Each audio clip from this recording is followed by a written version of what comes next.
Nobody's really caring. And for the university, the only place in the world that you can learn about being one Hawaiians, it's got to be more tough. They got to be more understanding. They should be setting priorities and say, we have to have a priority list on what we all can do as Hawaiians. Then it can go, it complements the second on the list, complements the third on the list. Then maybe if you had 10, you just get to 5, you only do the rest. We're going to prioritize what's important and what's the most critical thing that we need to be as Hawaiians. It's easy, this. Back room. Try to go inside a forest, try to go down a beach, and you realize that practicing a traditional belief, you're ungaped over there. You can't go and practice. New property owner. DNR comes out in the community and say, hey, we're probably getting new rules for fishing. So rules for this, rules for hunting, rules on every department, how to act like one Hawaiian or how not to act like one Hawaiian. But these rules are not sitting next to a statute, which is Article 12, Section 7. The state has to uphold our traditional and customary practice. Why don't they put that next to each other so they can see where it doesn't conflict? Because when they come and make rules for me fishing, traditionally that's how I fish, but now the rules make me a criminal. Okay? You're not supposed to do this, not supposed to go there. Then you focus and say, hey, how do I fix this? You know? Then you look at the universities and say, hey, they're teaching Hawaiian language. They're teaching Hawaiian dances and chants. But try to stand by a locked gate and do that. Try to chant and sing, talk Hawaiian. See if the lock open. It ain't gonna open. You gotta climb the fence, get arrested, fingerprint, then you go court, scramble for a lawyer, and go in there and talk about your rights. That's not supposed to be like that. It's supposed to be law school, come over here, sit down, talk to Hawaiian studies. You guys sit around and make rules and laws to reinforce each other so you don't run into these predicaments. It'll make this more power about what you're supposed to do. And not teach this. They go out, exercise, they get bossed up. You're not telling them that. When you teach Hawaiians studies, you don't tell them, okay, when you go outside the door, you go down here, you're going to get arrested, you'll get fingerprinted, you're going on the front page, you're going to humiliate your family, you're going to make A out of this and A out of that. You never get that. But that's what happens when you just try to be who you are. I'm going to work in Pasadena if I was there, because it doesn't. But here in my own house, I should be able to have that happen. It's supposed to be real where I live. Supposed to be, but it's not. So they'll come out and say, you know what, we're going to do the monk seals now. We're going to put monk seals, and we're going, wherever they land on the beach, we're going to put one yellow ribbon around the monk seal. Right now, I live in Honolulu.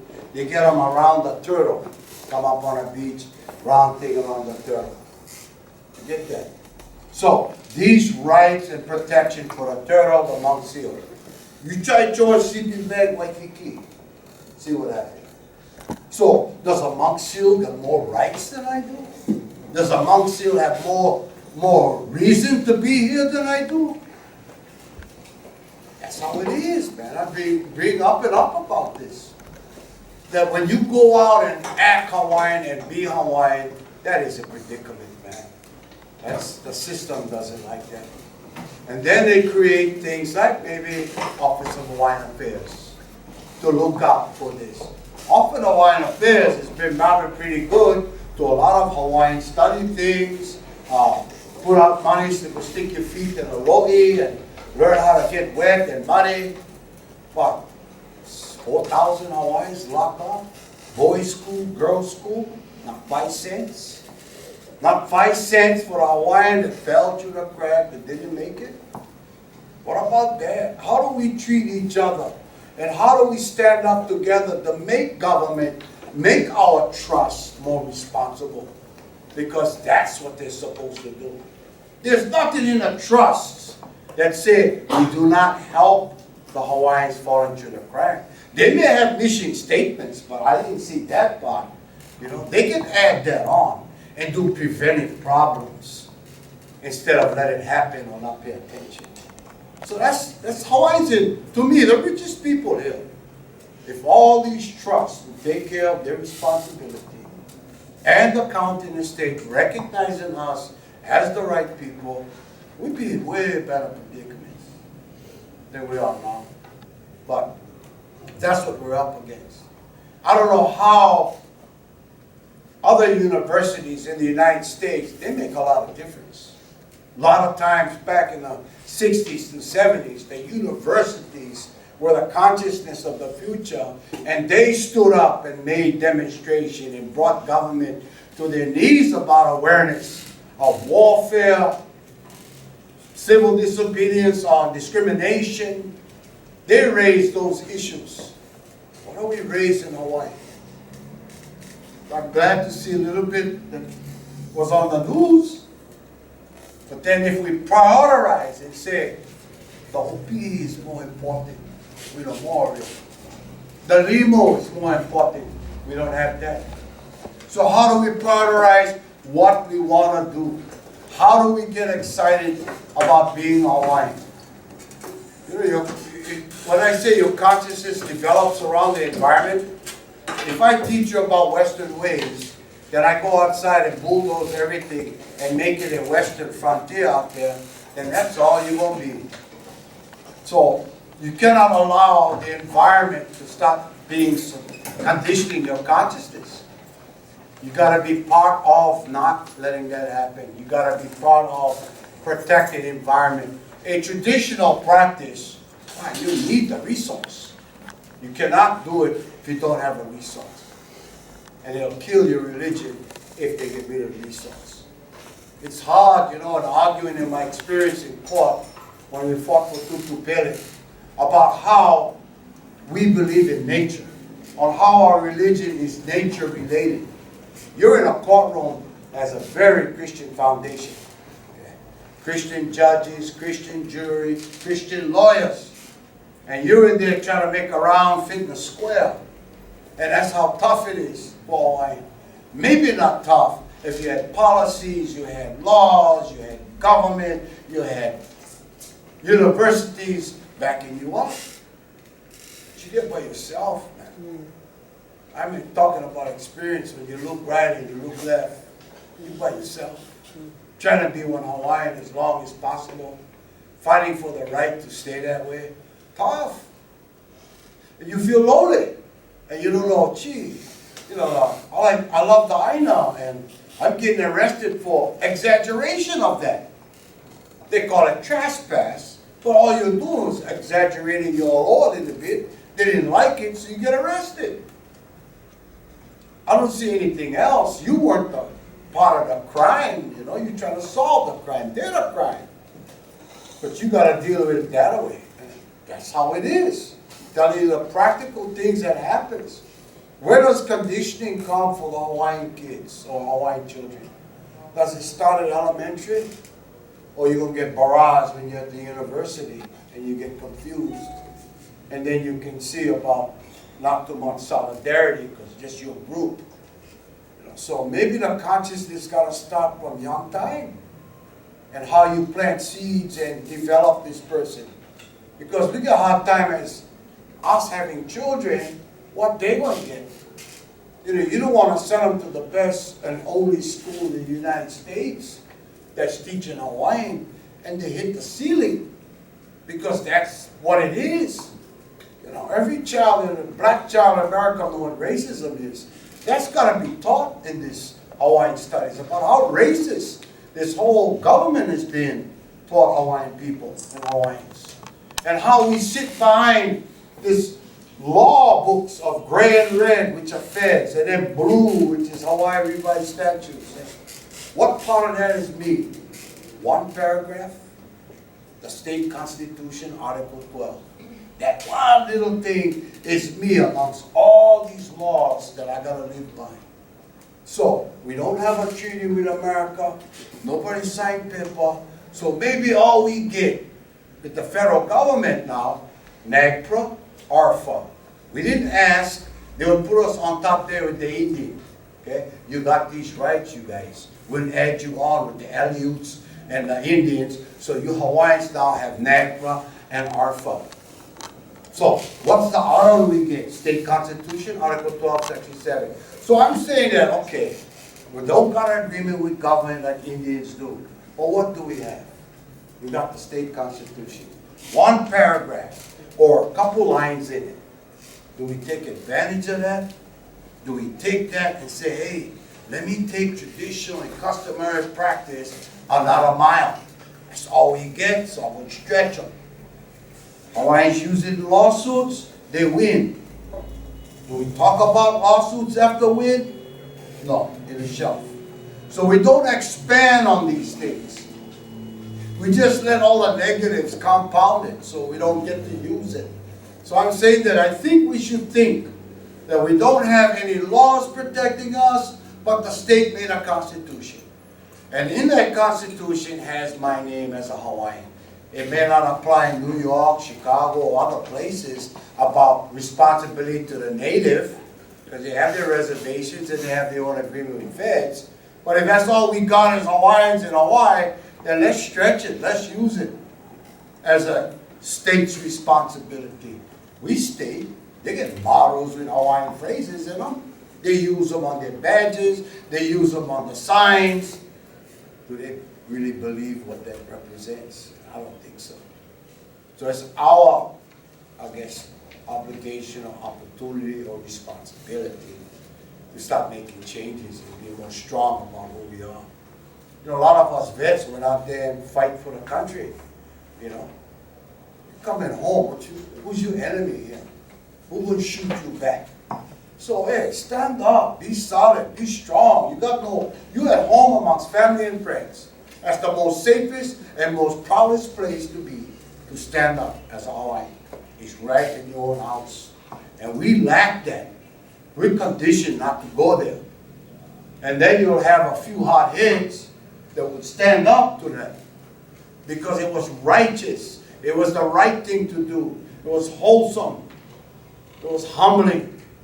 But they'll twist that around and call you names, make you activists, and start looking at lots of bullshit to put on you.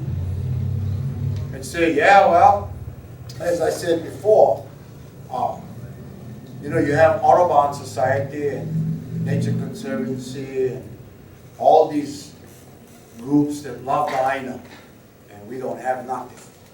You get one Hawaiian group that love ʻāina, I'll be working with them. But it's not. So where is the Hawaiian in this love the reef, love the land, love the bird, all that? Where's the Hawaiian part? It cannot just be the haole groups that come over here and love the place and protect them. That's our kuleana. We're supposed to be the lead in taking care of this place. They would work with us, but since we're not there, they run it all over. And in the running process, it's not cultural. It's all about science. Okay? So all these groups I talk about that love the ʻāina, love it for science. We've got to save this, we've got to study that. Oh, that's a rare thing here, that's a rare thing there. I'm not rare. I'm not important.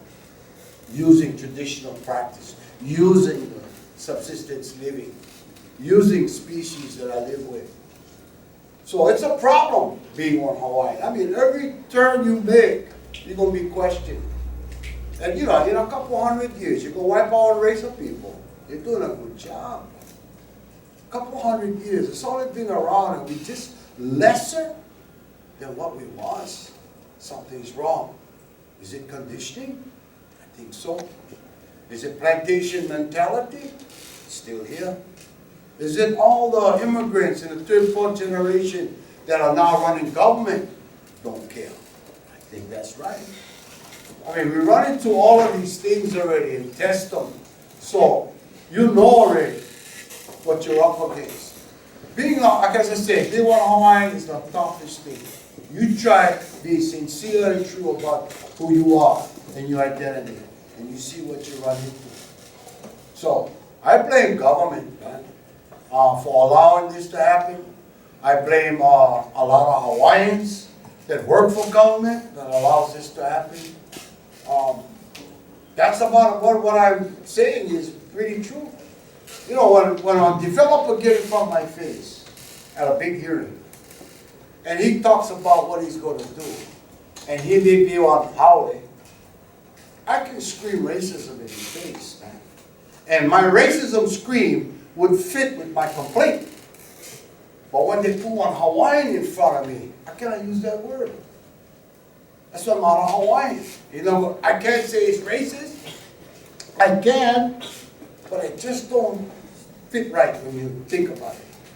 So he'll come up and say, well, God, this is how I feel, that. So you'll give testimony, say like Manakea. I gave testimony on the Big Island.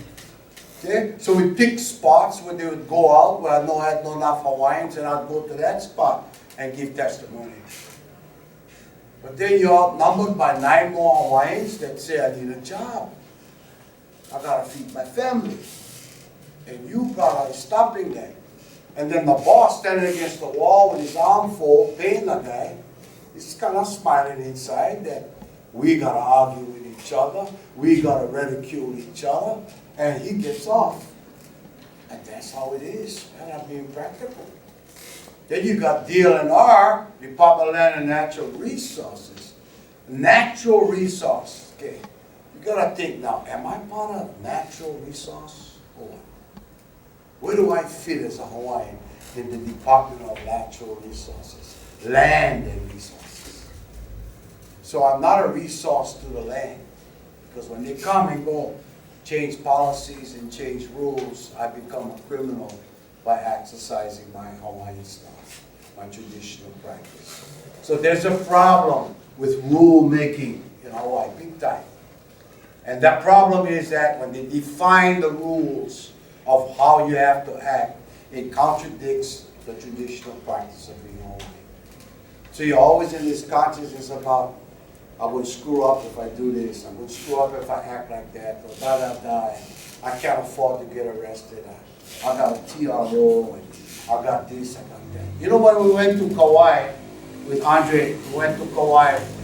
The first group of Hawaiians who live on Kauai, they had a TRO. In other words, if you go back, you're going to get 6 months. They got to feed his family. He was just defending the EV. So nobody can go back protest. So when I called him up, brought her up, and I said, hey, let's activate these brothers on Maui, Oahu, and Molokai. We all fly over Big Island and fly to Kauai. A whole breed of different people. But they got scared on Kauai because they just arrested the Kauai people at TRO. Now the state came from every island. So that made a predicament on how they're going to deal with it. So when we occupied the burial site, all the workers had to leave, security had to leave, then the cops came, took their place. But never hopped the fence to arrest us. We stood there all day waiting to get arrested until both of us was tired. The cops and us all smiled to go home already because they wasn't going to arrest us. They came after serving out trespass tickets. But then when they went back to court, the judge said, you know, you folks weren't protesters, because that's what we said, we're practitioners, okay? And the missing component of this development was the religious aspect. So we got off from the judge because we brought a religious perspective to that. We weren't trespassers. So we realized now that from now on, as Hawaiians, it's smarter to go in a religious perspective way. Dress, like one monk from Tibet. I mean, you would, if he went to protest, you didn't see him as a protester, you see him as some spiritual leader. So the same kind of idea that we have to use in the Western world about how we approach things. Because now you're not a trespasser, you're a religious person. So we got to keep that in mind all the time. These are things that I've learned. And the other part I've learned that if you had a job site holding a sign protesting, you laid already. I learned that because I was there holding signs. Then another sign. then another sign, then another year, then over there, and over there, and all the signs going, wow, how did it get here? Now you gotta go legislation. They make laws. They give permits for that stuff to compound itself out there in the community. They're the ones that do that.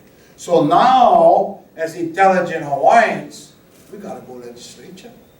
You gotta make a stand there about what's right and what's wrong. That's what I think is gonna happen. You're gonna get more attention.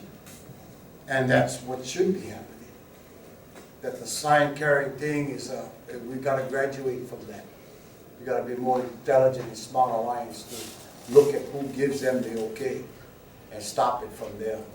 Because the okay is very racist, you know, and we know that. Statistics show it. We was talking to law students, our group, on the prisons.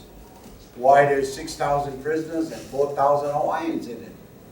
How nobody seemed to take care of the Hawaiian and look at why he's in that predicament. Why did the Hawaiian fall through the cracks? What happened to him? Was he trying to be a Hawaiian and had a hard time being that? So he had to force his way into looking at Western ways, and finally when he realized he's behind, well, everybody's ahead of you. So frustration, take chances, get busted, go to jail. Then after you in jail, does it feel comfortable? I don't have a responsibility. I left my wife and kids. I feel, what am I going to do? You come out 5 years later, your kids are bigger, you got more responsibility, no can handle, no more job, came out 5 years, puka pants. What do you want to do? Cheaper, go back in. Let the system take care of the kids and my family. It's not how it's supposed to be. But that's how it is. Why we, number one? You mean, you've been playing this card on Hawaiians from plantation days and before. And now, after generations, that same consciousness played a Hawaiian again. That's why when you look at what Hawaiian he screws up, everybody say, well, that's his fault. That's how it is with Hawaiians anyway. They hard-headed, they this, all these labels about why you would screw up. It's not about how they set you up to screw up. It's about how you yourself couldn't deal with it. So you take it out in your own way, try to get ahead and take chances.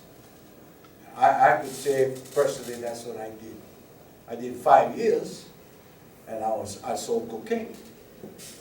Big box, man, money, shortcut, but it didn't work. Then I ended up in prison. I came out. And in prison, here's the thing, I went to school in prison. What school? Muslim school. Aryan Brothers school, Nazis. Mafia schools with the Chicanos. Indian schools with the Indians. School meaning I get to go to these people's groups because I was the only pineapple in this joint. What was that? So they invite me in. When I went in, I listened to these prisoners in their groups. And what they talk about is what we suffer from. The whole idea about not being treated equal in society. Why they live in ghettos and continuously to create more ghettos. Barrios, why they live in those places that still exist. Why is America keeping these places around? Suppressing a race of people to continually filling their penal system. Continue feeding the prisons.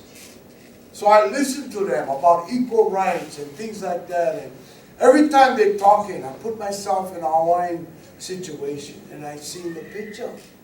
So when I came home to Hawaii as a prisoner on my last release, my mind was already racing about equal rights. Racing about justice. And I championed that, and that's what kept me out of being so-called another prisoner. But the idea about how important it was to be one Hawaiian, and how easy it is to stand up for your rights. These people were standing up for their rights just for equality. They never really had a cultural component. So when I came home, I said, wow, we can add on one more bullet. Because our cultural stuff. You know, those people just equal rights to be equal in LA if they're in the ghetto. They didn't have a culture per se like we do in Hawaii. So I thought, wow, man, how lucky that we can add this to equal rights and justice, equal justice, add the Hawaiian thing to it. So all these struggles that I experienced, access rights, water rights, burial rights, religious rights, is what we kind of model already, what we talk about in school, what they have documented in the courthouse, maybe some research here and there.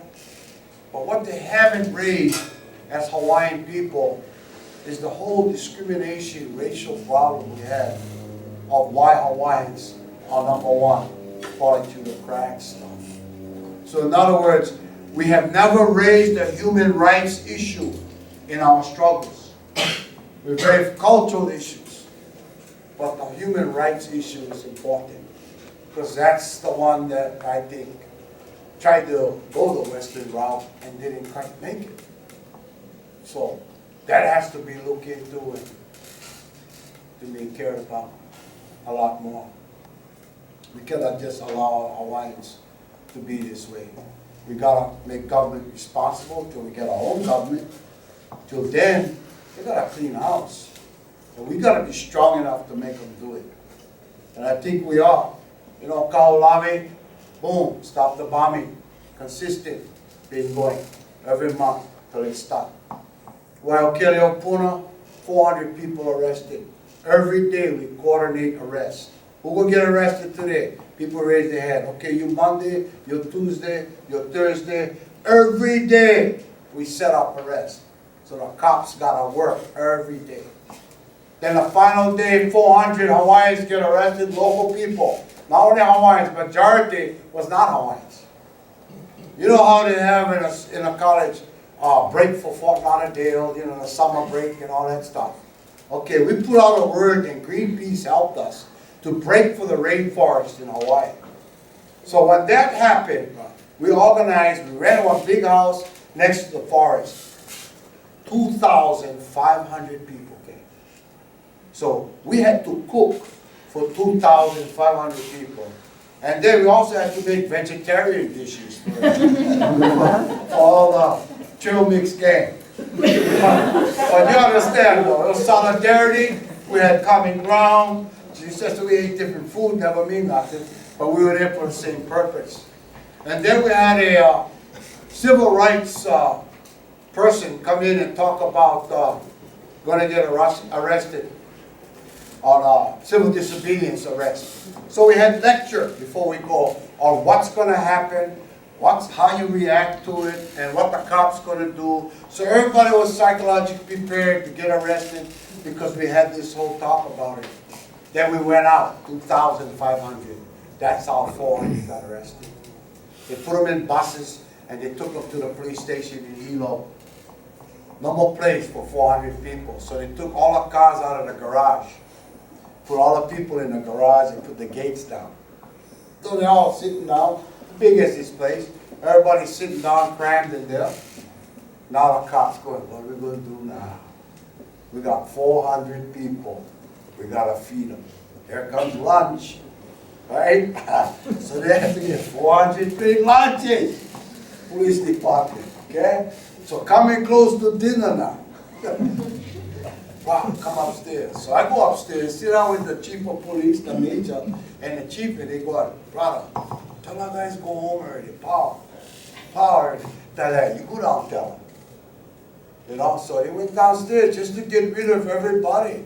And you know, 2,500 people showed up, so a lot of people from the mainland, no, like, oh, I came for this, I'm going to get arrested, la la la la. The cops begging them for go, wow, you win, you know. That's how it was. They didn't know how to handle it. You got to remember, Waihe'i was governor at that time.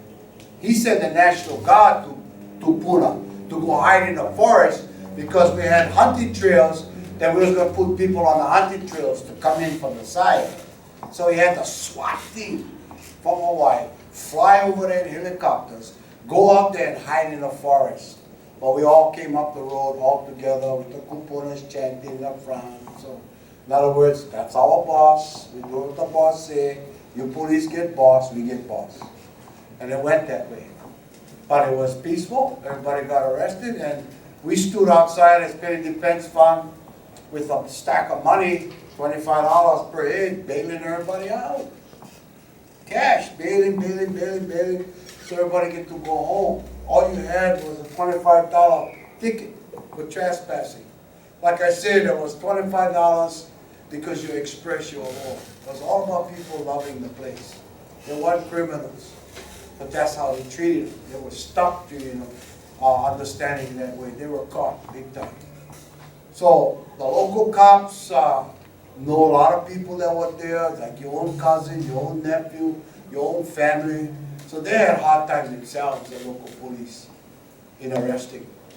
Then the non-Hawaiians, they had a hard time because they didn't know if it was a senator's daughter or whoever from the mainland, so they were nervous about how they treat that. So it was a historical, it was the biggest arrest in Hawaii history. And that's what we did as Hawaiians now, organizing this. So I'm just saying that as Hawaiian people, or supporters, or love Hawaii, you can do some difference. You can make a difference. Don't have to think that I don't have a degree. I'm just a farmer and fisherman. But I have the heart and the iwi and kokos of my ancestors. So I stand on that. I carried hundreds of years of them. And I think I have a responsibility to finish that way. And then make sure that our keikis see that and do that too. And I hope that Hawaiian Studies would instigate that whole thing. I'm just glad brothers here. There's been people before that not too much involved in that. They do a lot of talking but not actual action. So I'm glad to see him here. At least you get people with been in the trenches and understand what it takes and what you gotta go through, how much sacrifice it is. But I don't see why OHA's not taking the sacrifice and the hits, all the trusts not taking the sacrifice and the hits. You know, they can all dollar up and we can all have a good medical plan. Hawaiians, you know, Sears and Roebuck get less Hawaiians, more employees than Hawaiians, they get medical plan. But we don't have one. What's that all about? You got the richest trust, man. You can do that. The richest trust can build a pool for the Hawaiians that walk through the cracks. They can do all that stuff. They got the monies to do it. They can all dollar and get it done. But what's the problem, man? Is there lawyers at all the trusts making $200,000 a year happy? Everything's don't make waves, status quo, and everything's fine? Because I think that's how it is when nobody's remedying the problem. You see your own self over and over and wondering what's going on. Then you think, oh, we have charter schools now. I looked at the charter schools all these years and say the charter schools are recruiting schools for Hawaiian studies. That's how it starts. You go from there to here. But I don't see them at the hearings talking about love and ʻāina. They graduate from Hawaiian studies, charter schools. Nobody in there testifying, I love ʻāina, I love Hawaiians, I love being one. Oh, Kolomai, sorry. My children are both graduates of Halal Lakai, and that's exactly what they did. Yeah, well, yeah, but I'm just kind of putting it in perspective, yeah. We did have charter schools that did split up and walk the ground, yeah. Kolomai, I didn't want to step in, but when you this where my children come from and what they're about, that's when the that's good. I understand conversation began. But when you look at numbers, because I had a few charter school teachers tell me, she opened the same one as Halal Lakai. They were first, they opened up both together. I knew Ku, which is a student here.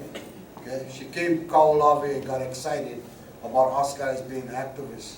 But when came back out and started schools, no more activists. She never produced one activist.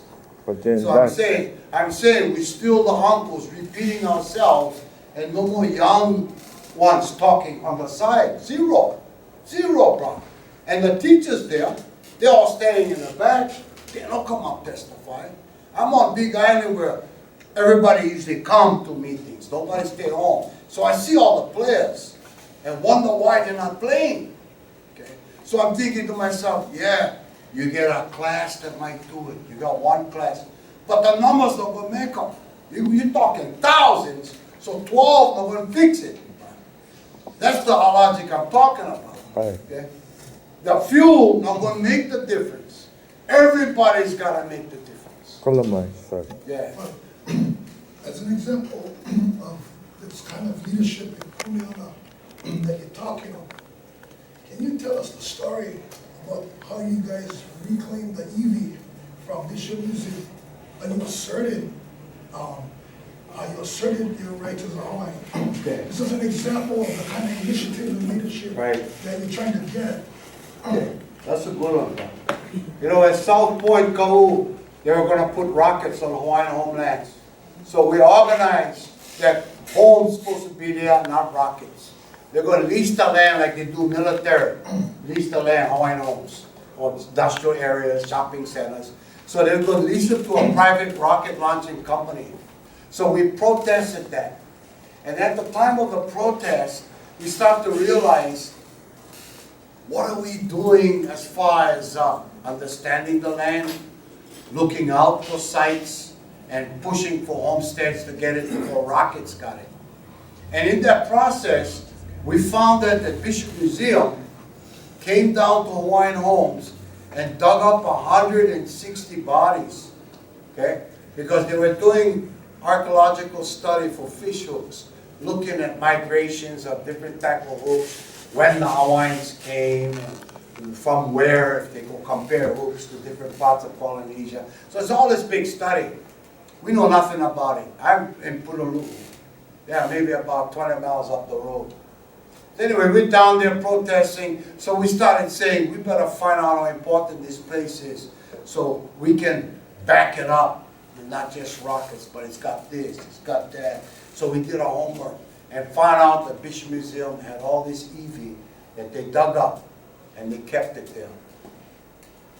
Well, in that research, we had our meetings and we're talking, hey, well, what about the Iwi? We just found out, we're looking at our books, to the books of all the studies that they had. So they still had the Iwi. So we gotta go over and talk to Bishop Museum about this Iwi that they got, and we'd like to see it, and we wanted to bring them back home where they belong. Okay, so we all went over to Bishop Museum, and it was Dr. Sinoro, not the son, the father. And the father was the one that did the diggings. Him and William Bonk, way back in the day, Keiko Bonk's father. Okay, so Bill Bonk, yeah, he worked for YA. So anyway, they were doing that study back in that time. We looked up the research. And I went to Sinoro, and I brought 2 Hawaiians with me. And they're the most humble Hawaiians, but they don't look that way. And their size would be intimidating. So that's why they came. So we went to go see little Sinoro. You know, they didn't know who he was. A little Japanese guy. So they said, hey, we came from Big Island and Kau. We'd like to know if we can see the Iwi that you took out 1953. And he would say, oh, you know what, give me some time. I said, no, you don't get it. We just flew from Big Island. We need more time. And we came all this way to see our tutus. So can you show us the Iwi? He hesitated because when he was forced to show him, the brothers come a little closer. So he had to go in the next room and show. It was all in garbage bags. Just thrown in garbage bags. That's how the Iwi was when I got there. So we told him, you know what, bro? We'll come back, pick up these Iwis. And when we come back, it better be in the order that you took them out. And he said, yes. Yeah. He was just busted. Didn't know what to say. Got caught. We go home, and report to the group, oh, this is what happened, this is what we find out, and we gotta go back, pick them up, and da. And next thing you know, we go back to Bishop Museum. When they called us already, he went to them and they called us so that we wouldn't just come back and grab them. We have to sit down and talk story first. So when we came back to talk story, they had Office of Hawaiian Affairs sitting there. They had Hawaiian Homes Who Own the Land sitting there. Then they had the SHIPI, the State Preservation Group sitting there, the state. Then they had the museum, and then me. So I'm going, oh, what's all these people? All of a sudden, I never saw them before. And they had poor Kanakaole. So I said, hey, what's going on? So they explained that, okay, we're going to give you back the EV, but we're going to have a ceremony done by poor. You're going to do this, that. We're going to have the approval of the landowner, Hawaiian Homes. We're going to have OHA's representation in making this big presentation. So in other words, it was going to be a big show giving us back the EV that they took. Because right when we did that, the Smithsonian in America got busted by the Indians. They had to give back all the EV from the Smithsonian on display. So the feds busted them, and the agreement was, yes, take this all out of Smithsonian, give it back to the tribes, because make A, they had display with bullet hole in the head of this Indian. You know, they were just showing off on how they treated the Native Indians. Busted, gotta give it all back. I never know that was going on. We done at Bishop Museum.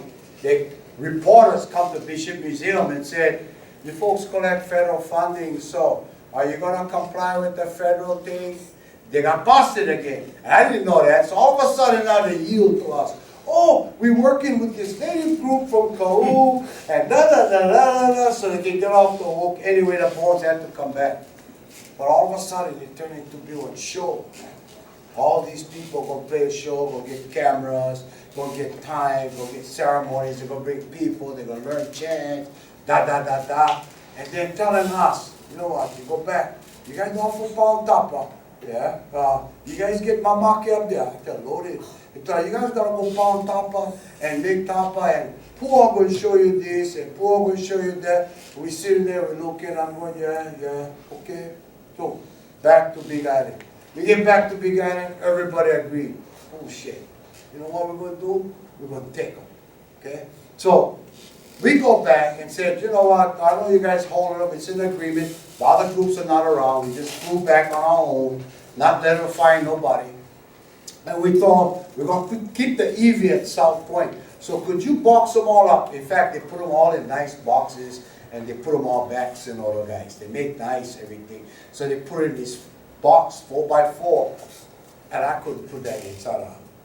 When I came, I told them we're going to move it to South Point. All this stuff we're talking about still on now, but we're going to hold the EV, not you. Oh, they agreed. Okay, so all this stuff happens. Okay, so I had to rent a car. You can fit in a car. These big boxes of, and here's the brothers raking leaves at Bishop Museum, you know. And I went up to him and said, "Bravo, what? See, this EV came back from Big Island. We'll take them back. These guys will steal them. And I cannot get them in my rental car." Brothers raked the leaves off the truck, put all the boxes on top, and took it to a lawyer like cargo for me. Right off the job, they just went drive.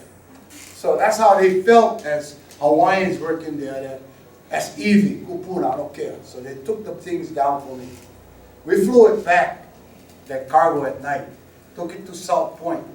We had already dug up a big puka with the backhoe, clean sand. We went to another beach. But right next to where it was, we were taken out.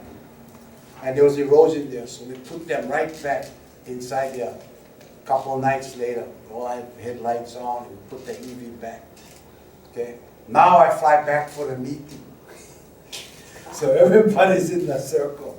And I'm sitting there, they're all talking about updating this. Yeah, where you at here? Where you at there? Where you at there? Come to me and go, hey, power ready. Huh? Power ready. We put them back. Oh, it was pissed off. So we just shut them down and just did our thing. But you can see just being forceful in rights, we made the difference. I mean, We made them back down. And I'm glad you brought that up, because a long time ago, Honokahua came after that, you know, on Maui with the barrels. Came after, but it was that experience that made Honokahua happen. It was just the idea of taking on 160s of our kupuna's iwi, made that thing happen at Honokahua to stop the barrel. Honokahua was 1,200 bodies. What was the magic number? They wouldn't stop it. So we stopped them. We stopped them because all the time in Hawaii, no had burial laws. Okay? No had. You buy the property, you own the iwi. So that's how it was. I mean, you think about that. All the way to the mid-'80s, you could be that abusive to our tutus to the mid-'80s.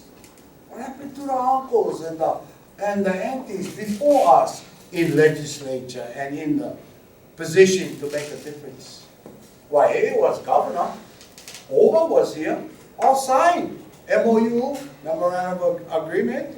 Remember here, sign this, sign that, sign this. Go dig them up. Yeah, go dig them up. So we had to stop that. And by stopping it, we protested. We occupied the burial site. And then from there we went down the burial site, and on the 20th, that was in November, when it came December, we protested at the governor's house. And that was on 23rd, 2 days before Christmas. We protested at the state capitol. So by 6 o'clock news, they covered us there. 60 people protesting, holding signs across Waihe's house. By 10 o'clock news, hundreds already came. By the next morning, thousands already was at the Capitol about digging up. So the governor had to come across the street. That night he had a governor's ball, Christmas ball. All the guys were dancing, we outside, rah, rah. So it was hard for them to have a nice Christmas party when we was outside screaming. So chanters came from all over, so Pua didn't have to chant by herself. A lot of chanters showed up to chant for the iwi, and we stayed there all night, every hour on the hour, Pua and chant till morning. And then when it came to morning, it was a 24-hour vigil, so 12 o'clock at night was supposed to, daytime was supposed to pop. But at that time, hundreds of people was down at the Capitol, so it was packed. We made a big difference. The Waihe walked across the street, the governor walked across the street, took us guys upstairs, sit down in his chambers, and he was crying. He didn't know what to do. You know, we did this, we did that, this big box. And so we just told him, you know, bro, you just gotta stop it, man. Period. Just stop the digging. And you know, they had to pay $6 million to Carlton Ritz Hotel for reneging on the permit. The governor had to do that because there's no other way he would have got off but to pay them for stopping them. Okay. Then today, if you go at the Honokahua, they have a big circle around the burial site and all the golf course and everything's there around. But that's how it happened, man. And we look at the American Indians and they had laws on burials, NAGPRA. So we took our own and drafted the bills up for state, and we lobbied in there to make a burial council. It didn't happen that first year, they killed it. And the killer who killed the bill, nobody wanted to touch it, was Henry Peters. Henry Peters stepped in to kill the bill, and everybody lined up behind him. Okay, because that was a moral issue. The legislation was scared to go do that stuff on burials. So it took on Hawaiian first to desecrate that bill, and everybody followed. What happened the following year? I went back to legislature and brought the same two brothers. I went to see Peters. I said, okay, we go brother out there. You know, we got nothing left. You know, we don't want money, we don't want lawyers. We might as well go hold our muscle them like anything else. Give us leaking, you know. So we was already committed to that, playing the broader role kind, mock stuff. And we went there and flexed them. Said, you know what, bro, you know what, first I wouldn't kill him. What's your problem this year? No, hey, look, I don't have one. Then sign them. So the bill passed that year. And we created burial councils. That's how the Barrel Council was created. You gotta know that just fishermen and farmers, man, standing up for your rights makes the difference. And I hope I can empower you folks to not scared, man. You stay home. Stand up for your stuff, man. Be strong. The kids watching, and if we don't do that, they're not gonna do it. Or else if they like them, they're gonna be a little bit hesitant. But if you do them, and they see the success out of it, the passion, the sincerity, that's what you're passing to them. You're passing them something, a will that nobody else is giving them. And I think that's the responsibility that I see coming out of the activist movement and playing the part of an activist leader. And my whole purpose was not to make ass, because that's all they did to me as Hawaiians. So you always focus on trying to win all the time and do your best. You get plenty smart people that can find common ground to make things happen, to make a change. And I think that's what's supposed to happen. That's my experience as an activist, is staying on it, don't get rid of your ike that you have, that you're born with. And yeah. 2 years ago, 2 years ago, if you remember, Daniel Anthony. Anybody remember Daniel Anthony? Yeah. He was threatened with arrest and imprisonment for practicing. What was he doing? He's practicing his culture. Founding board. Yeah. And I told my president of my ohana, our family ohana, the ring, you gotta go help this young man. She called up the ring. She called up Daniel. And then she came back to me and she told me, Uncle Joe, you gotta go help him. I cannot. And in 1 year, and I gotta tell you this. I'm a fixture at the Capitol. If anyone of you 15 years ago went on a Capitol tour, you may have had me as your Capitol tour guide. That's what I was doing. Anyway, she told me, you gotta go see Daniel. You gotta go help Daniel.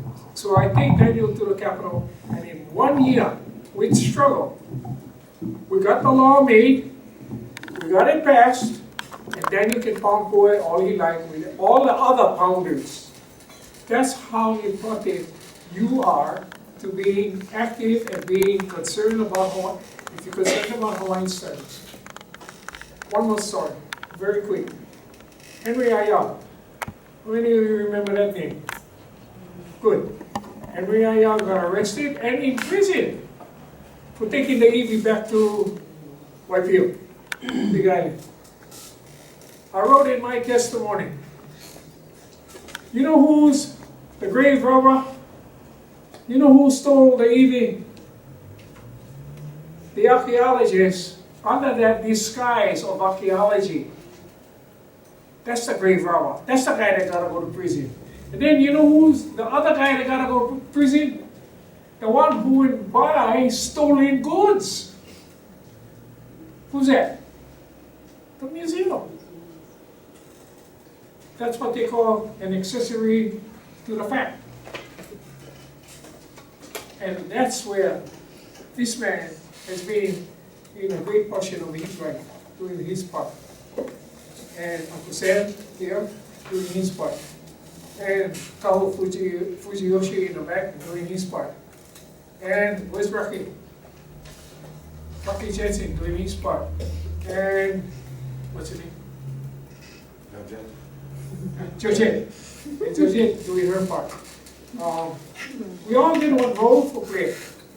And even if it's just turning on somebody about how important it is to be at the Capitol at a certain time to support the native Hawaiian stewardship. Because that's what it is. That's what it is. They separated us from the land. And we gotta.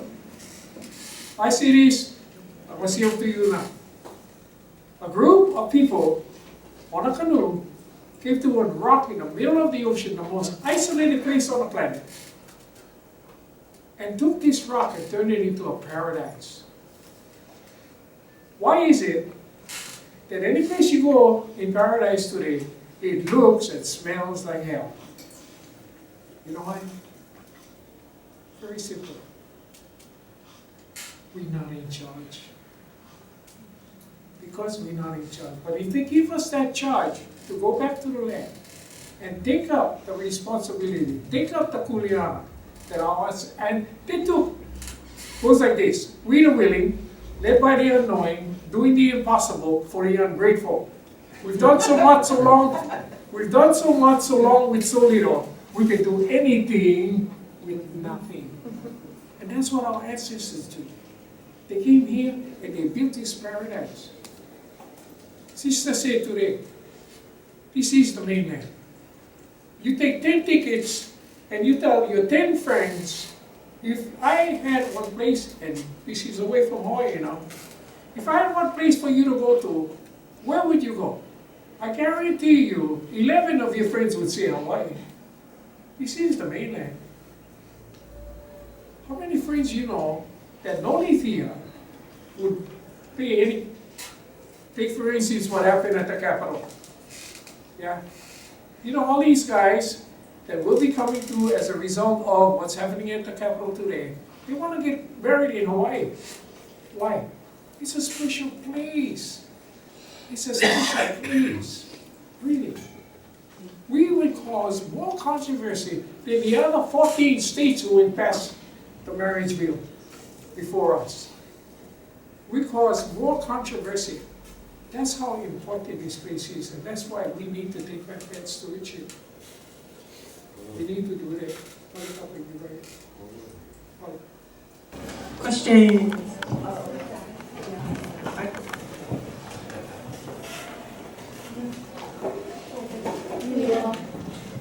You know, in terms of laying our generation, we need to lay an infrastructure to get activists, young activists, to not be afraid to step out, step forward. I mean, it seems as if that would be a hindrance to creating, to letting young activists come out and then speak out. So I think it's important for us, maybe not you guys, because you guys have done a lot, but us to be strategic in creating infrastructures where it's okay, where we can have scholarships, we can have funding, we can have this stuff so that God don't gotta worry about 9 to 5 while also being an activist, you know? So what are your kind of suggestions in terms of, I don't know, economic or just incentives for young Hawaiians? There shouldn't have to be an incentive, it's kuleana. However, do you think that's a good idea? And how I think the involvement of the students should understand the process, because there's all these different stages before it gets to develop, that you could play key roles into it, this permitting point and that permitting point. But we're never there. We always end up at the end part after they do all of that. And I'm saying that what this university doesn't teach, law school, is the going through the process in it, where this is process A here, going to do a development, you're going to do an EIS, or you're going to do an EA, and that's the impacts. And in the impacts, there's a section that talks about Hawaiians. So I'm saying that I really believe the university can be at these permitting points to not jam it up, but they got to answer questions from down here first, and then answer at this level, that level. So there's a whole process that they don't teach that I had to learn in going through it. And you know when they tell you, you go down a hall to the left. So you go down the hall, you go into the left, you power there. You come out, they tell you go back down and you go to the right. So I want to learn every room that you go to get to that point. These guys don't know, they only know their room. That room, that room. So you come more knowledgeable about the process because you went to each step of the way. And I'm saying that that's what's not taught, because you don't really have to be late about certain issues. You can be way early. And the way early is in the permitting process.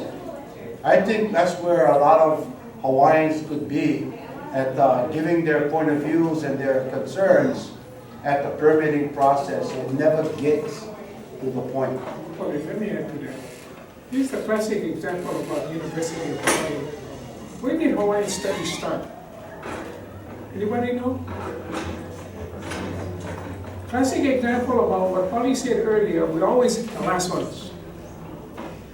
Hawaiian studies started with ethnic studies.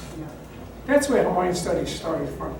With Keau Lee, Kalani Oelo, Larry Kamakavivoole, and later Roby's sister, the one you mentioned, Kahalau, and then later, what's her name right here? Haunani was there too. That's where Hawaiian studies started from. It started from ethnic studies. Why did we need ethnic studies to find out Hawaiian studies in the University of Hawaii? Makes sense. We're studying Filipino, that's where Amy Albayani came from. We're studying Japanese, we're studying everybody else but Hawaiian. Until the Hawaiians got together and said, hey, what about us? And finally, John Burns go like this, to Richardson. Law school. What is his name? William. Used to be Chief Justice. William. Yeah. You know Abraham P. Anaya? No. Go find out who he is. Tell him I want to see him. Governor Burns. He finds Abraham P. Anaya at the drawbridge, St. Island. You need Abraham P. Anaya? Yeah. Governor Burns wants to see you right away. Be right there. He goes to Governor Burns' office and Governor Burns says, you go up to the University of Hawaii and you start Hawaiian studies. That's where Hawaiian studies started from. It had to be ethnic studies at the beginning before it became Hawaiian studies. That's a classic example of what Polly just got you sharing with you. How come we always the last ones on the board? Next question. Question you had all your life that you never had one answer to. Yes. I got a question. One of the things that you brought up was the money and the resources that a lot of the trusts have. And I know that, one of their arguments is that they have to be constantly developing the land and, maybe renting out land to places like Monsanto and things like that in order to continually make the money to benefit Hawaiians. And I know that that's one of the arguments right now for pro-Hawaiian, Hawaiian pro-geothermal as well, is that using the land, as long as it's a Hawaiian institution, to benefit Hawaiians, and that's kind of the justification. And I just wanted to know what your folks' kind of mana'o was on that. Well, I think it's an excuse. They got a trust mission that's always supposed to keep the focus. I know times are changing, they knew that was going to change too. But their mission and their purpose shouldn't have changed along the way. Yes, you need business to keep it going, but not at the fact that you change traditional beliefs, you don't protect people, Hawaiian people and their culture or their traditions, or even help them when in predicaments. I don't think they have that. So, yeah, they can make up any kind of story. We just cannot let that, that's not their mission, that wasn't their priority. It may be some of it now, but they still got, to me, the trust in how it was started to take it online first. You're right, Polly. You're right again. Here's a classic example. 20 years ago, at the state legislature, legislation was passed for the $600 million budget over a 20-year period at 30 million a year Hawaiian homes for development. Next year is the end of that 20-year program. Did they put Hawaiians in homes with that $600 million? I'll tell you now, no. They put them in a poorhouse. They never put them in a home, they put them in a poorhouse. And I'll tell you the reason why. I have That's in my bag, please. It's inside my bag. I have a picture of two homes. One in Kalamula, Molokai, and another home in Kaliili, Kapolei. Both are on Hawaiian homes. Thank you. Both homes are on Hawaiian homes. And we were at the meeting in Molokai, and the different homestead projects are giving their reports about what's happening. And Auntie says, any questions? And I go, yes. And she says, yes, Uncle Joe. I said, where is the $60,000 home? And she tells me, Uncle Joe, there is none. And I said, oh, okay. Well, what happens is the next day, one of the other commissioners tells me, Uncle Joe, I'll let go see the pyramid. How many of you know that get one pyramid on Molokai in Kalamaula? Get one pyramid on Molokai in Kalamaula. Small one, but still one pyramid. Anyway, what's happened is, he talks me into going with him to Kalamaula and go look at this pyramid. Well, we stopped at this home at the end of the road, and the woman who takes us up there to go see the pyramid, her cousin owns a home.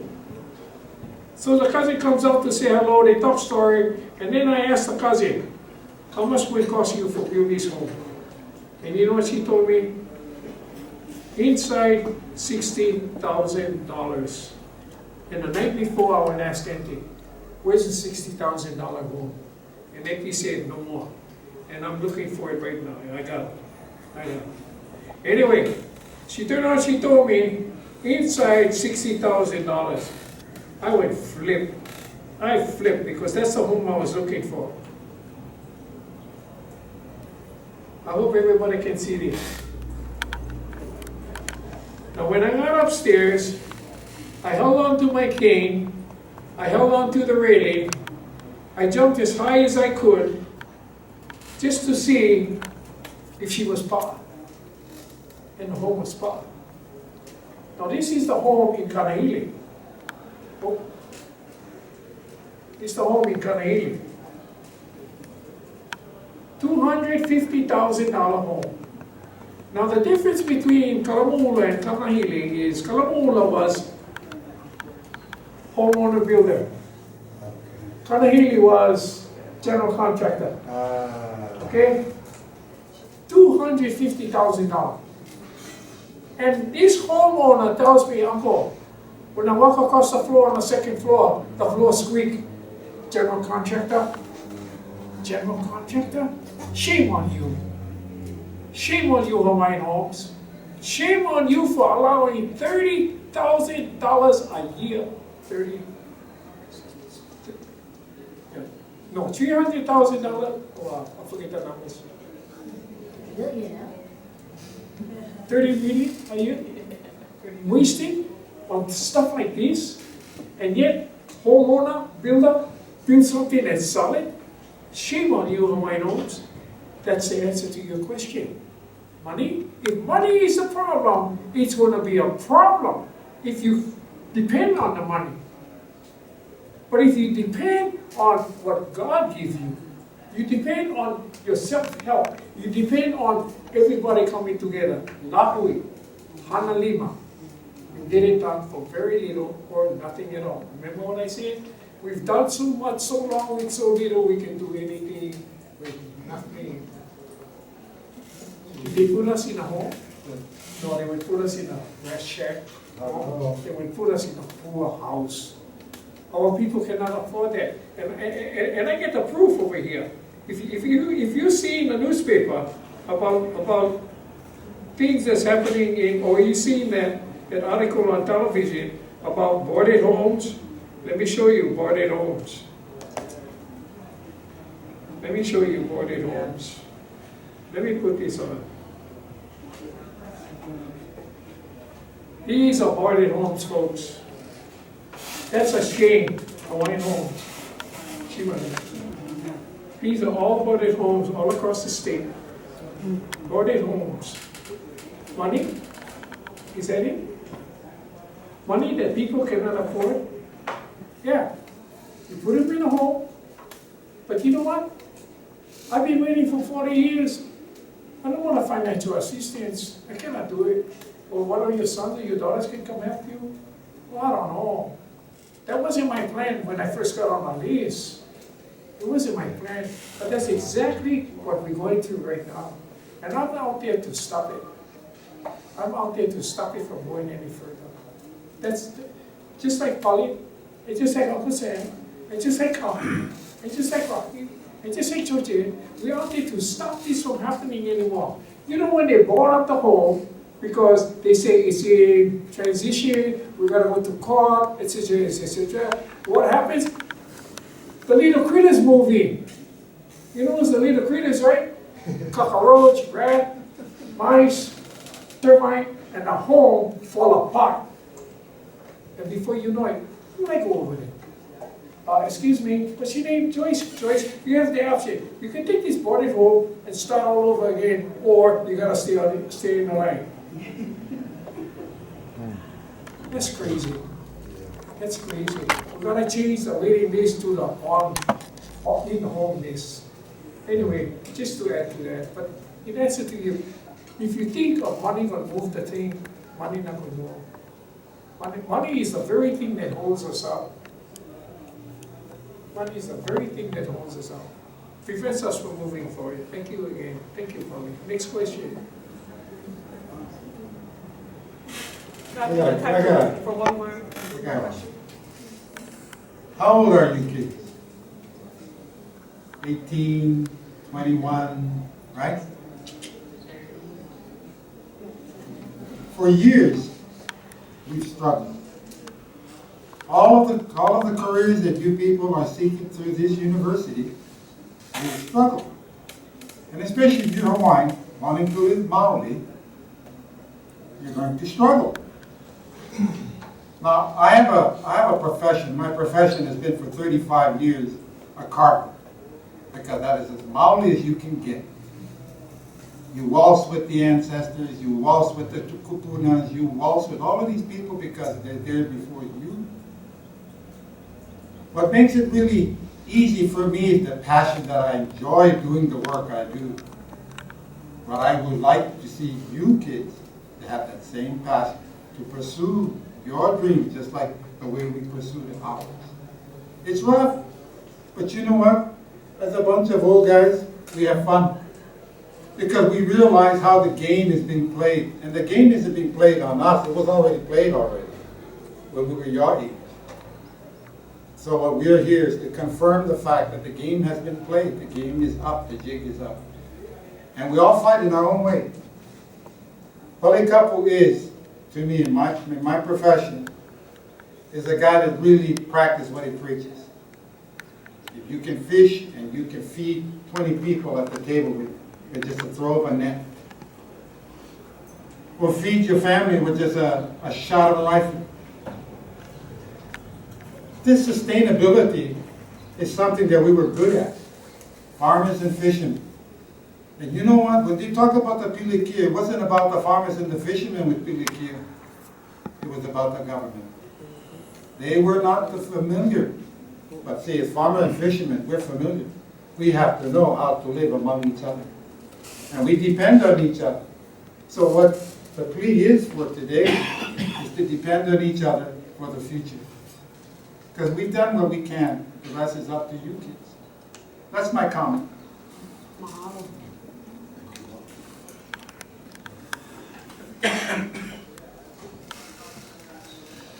Let me add a little bit to what Rocky said. Is years ago when our kupunas used to go fishing, there was a mean jerk on there. First thing in his mind, when he pulled in that line up, I can feed my neighbor. I can also feed all my neighbors, maybe 6 families. Today, when the line pulled, $6 a pound, $8 a pound, already analyzing how much money that. See, money is good if you use it correctly. Yeah. But we have to know who we are. You gotta know who you are. When I woke up yesterday morning, I thought I was in heaven. I just came back from Alabama. I traveled from Alabama just to make this meeting with you, because you're the future. You're the future. You gotta know who you are. You are a Kanaka Maoli. You're not Hawaiian, you're not Native Hawaiian. America will tell you you Hawaii. America will tell you you Native Hawaii. Your kupuna looked at you as a Kanaka Maoli. Kanaka Maoli own this dirt. Kanaka Maoli own this dirt. And when you read Public Law 103-150, Article 29, it states, whereas the indigenous Native Hawaiian never surrender the inherent sovereignty or claims to their national lands to the United States of America, to the monarchy, plebiscite, or referendum. They put Native Hawaiian in there, and I put Kanaka Maoli. We never write that. They wrote that. They know just as much, if not more, about us than we know about us. Remember this. This is why we're here. Us, it's over for us. It's you. It's you. You have to teach your children and the generations that come after. When I went to school, I know more about Abraham Lincoln, George Washington, about the cow jump over the moon, about high diddle diddle straight up the middle, blah, blah, blah, blah, blah. I know more about John Paul Jones. I don't know nothing about Kahikili, Alapai, who's my Ohana, Kapiolani. I know nothing about these people. I am 78 years old. I never learned about the overthrow till I was 62. I put 30 years in the Marines, 50 to 80. When I came home, I found my people destitute. Destitute, why? Somebody else running the store. When are we gonna live like Hawaiians? When are we gonna live like Kanaka Maolis? Why we have to listen to somebody else tell us, oh, you're not gonna do that. You're not gonna do this. You're not gonna go there. You're not gonna do this. We got University of Hawaii, who has no Hawaiian, $1 a year on Mauna Kea. That's our sacred ground there. But because somebody else watching the store, and they allow all this to happen. So I just leave that thought with you, because for me, I don't ask. I don't ask. Because it's our right. We as Kanaka Maolis, it's a right. Everybody else is a privilege. That judge, it's a privilege to him. Unless you're a Hawaiian nationalist, everything else it's a privilege. Hawaiian nationalist, it's a right. It's my right to travel, not a privilege. This is why I no more state license plate. I get kingdom plate. All my brothers here that served with me knows. So I'm looking for a big scrap come next week with the county. You know? Looking for a big scrap. I want to tell the judge, who is Kanaka, it's my right, but it's his privilege to travel on our road. So I just want to leave that with you, Andre, and I thank you so much for having us here. You have the flyer, the green flyers. Please read it. Please read it. Keli Iwani has a mission statement in there. It is, we're not the crime, we're the evidence. We're the evidence. That's why all of this happens. All of these things are happening. So, with that, and like I said, I don't ask. I have a right to be here. This is not a program, what we're doing. It's a right. What we're doing with Pali, who I admire very much, very knowledgeable, and sometimes some of the things he share with us, I get chicken skin. But don't let nobody tell you any way different. You Kanaka Maoli. One drop, that's all you need, one drop. In 1778, it was 800,000 to 1 million. 800,000 to 1 million. Why are our brothers, so many of our brothers and sisters in incarceration? Ethnic profiling. Yeah. Ethnic profiling. We just like chickens and rabbits, turkeys and ducks to these guys. We worth money as long as we are locked up. Eric Holder, the Attorney General of the United States, made a statement just before we went and bust this thing open. He made a statement. That's got to stop because the U.S. is warehousing in the prison. They're warehousing the people.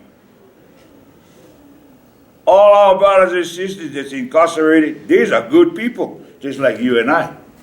It's a system that makes them bad. And today, we're breeding more prisoners. Hey boy, how come you're not in school? Junk, uncle, junk. If I was your father, I'd kick your collie. Oh, my father in jail. What about your mother? My mother in jail. So we're breeding one prisoner. Who take care of you? Oh, grandma. Where grandma? Working. But this is the way the U.S. manipulate us. Before we kuku helepo. Yeah? Now you just flip the switch and light come on. That's all okay. That's all good. But you gotta know where you come from. You gotta know who you are. You don't know who you are, you wander around all this time we've been wandering around. Jones get this, oh you like get that. Jones get that, you like get that. That's attitude, yeah? Like I said, when I was in Alabama, I woke up, I thought I was in heaven. The people I made in contact, and it was a lot. I had a reunion there. No attitude. Yes, hi, good morning. How are you? If no more, they go get them. But over here now, you look at many looking at your pocket, you know. And like Polly said, he went in for selling coke. Hey, that's all implant. All that is brought here. The only thing we had was Abba. And Abba was for ceremony. So this is worthwhile speaking with you all because you're the future. Me and the gang here, our time's over just sharing with you. But know the law. Know the law. You know the law, it works. As just like Polly mentioned, Article 12, Section 7 in the Constitution. Very powerful. There's another act, Act 359, where the legislature passed it in 93. Legislature passed this unanimously, Act 359. Self-determination of the Native Hawaiian. The purpose. So that's why Polly said we got to make bills for all that we talk to you about. We want to make changes, you got to go to the legislature. Act 359, self-determination of the Native Hawaiian. Again, they put Native Hawaiian. And they put Kanaka Maoli. These are lawyers. And they manipulate the words. That's the purpose. Final findings of this act is the choosing of their own government. March 13, 1999, I am not an American citizen. I'm a Hawaiian nationalist. I renounced my U.S. citizenship in 2000. So a lot of guys said, oh, uncle, you're going to lose your retirement, your military retirement. Why? Why am I going to lose it? Oh, because you're not an American citizen. He doesn't say that. He said, I will take care of you for the rest of your life. For 20 years, 30 years, or age 55, whichever comes first. Contract. Contract, my friends. You got to understand contract. If you know that, so you're the future. We share with you so that you can pass these words, these things in over correctly. Correctly, yeah.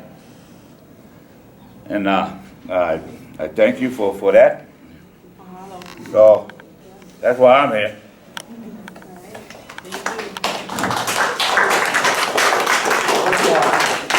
Well, we'd like to make tomorrow at 9, what's going to happen with us tomorrow at 9 o'clock with those available. Ron's going to say what we're doing tomorrow at 9. Yeah, I know you heard the announcement to go to the BLNR, but tomorrow morning at 9 o'clock, Ohana Hopakele is holding a press conference on the Prince Kuhio Federal steps. And what we are going to do is we're inviting Eric Holder, the Attorney General of the United States, to come to Hawaii and investigate why there's a large, high percentage of Hawaiians in prison. We just met with Radine Karasuda, who wrote a PhD thesis on this, and she said you can't believe the Department of Public Safety figures that the number of Hawaiians in prison are over 60%. Now, populations maybe 24. Public safety says 41%. Even that is high. 60%, over 60% is unacceptable.